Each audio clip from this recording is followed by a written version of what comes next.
Hello,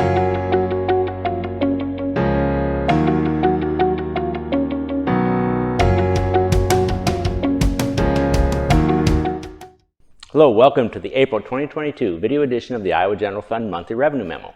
My name is Jeff Robinson, Senior Fiscal Analyst for the Iowa Legislative Services Agency, the nonpartisan support agency of the Iowa Legislature. April 30 is the most significant due date on the annual Iowa tax calendar, and since that date fell on a weekend this year, payments normally due on April 30 were pushed to May 2nd. To capture the early May impact of the large deposits of sales tax and individual and corporate income taxes, this monthly general fund video memo will review Iowa net general fund revenue through May 4th. This chart shows Iowa net general fund revenue through May 4th of 2021 and 2022. Revenue growth has totaled $709 million on a fiscal year basis, representing 10.7% year-to-date growth. The most recent Revenue Estimating Conference estimate for total net receipts growth, excluding transfer revenue, for the entire fiscal year is 4.3%. So the year-to-date growth rate is now more than twice what is needed to meet the latest revenue projection. There are currently two notable howevers to the year-to-date growth rate, and both relate to individual income tax revenue.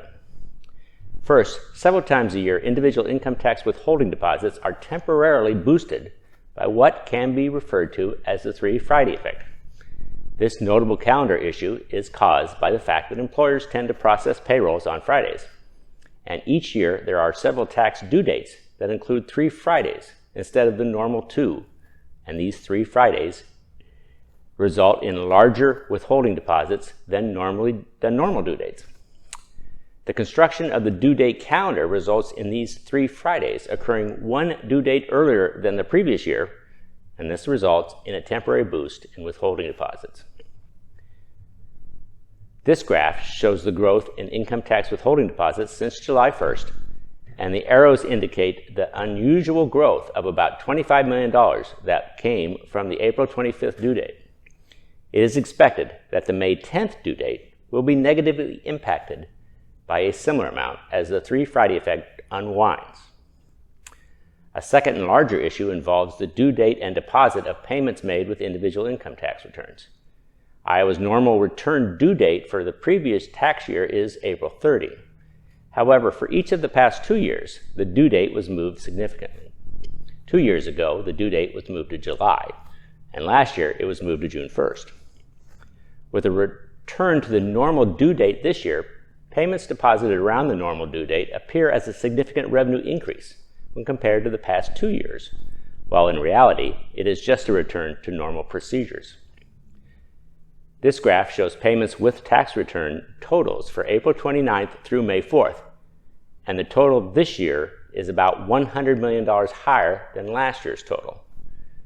This due date difference will remain within the daily receipts totals throughout May, making individual income tax appear higher than is the actual case.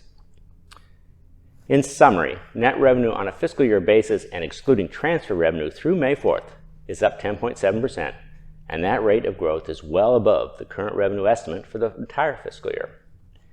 A relatively modest portion of this outsized gain will dissolve as May 10th withholding payments are processed, and a larger portion will be removed as we pass last year's early June individual income tax due date.